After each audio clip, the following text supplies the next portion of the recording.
Так, всем ассаламу алейкум. Как читаю, памятник открыли Аулбекову. Вот памятник только сегодня открыли. Снимаю. Вот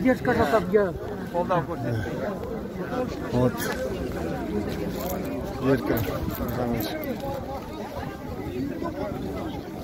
Вот такой памятник открыли. Красивый.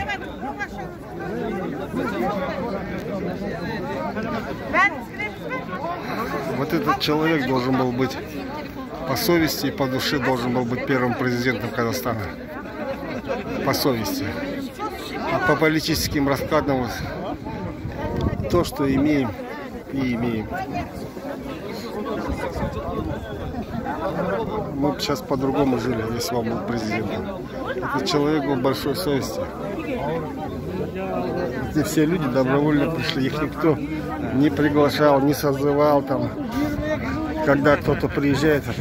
Эти люди все пришли добровольно, никто их не заставлял. Такой был человек. И очень здорово, что ему память. Я имел счастье один раз сидеть с ним за столом, случайно оказался.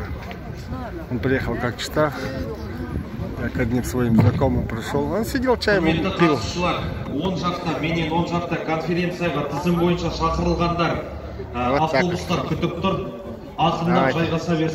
Всем салам алейкум. Жатқан жері торқа болсын. Осы кісіге айтайық. Парковкада екі үлкен автобус тұр.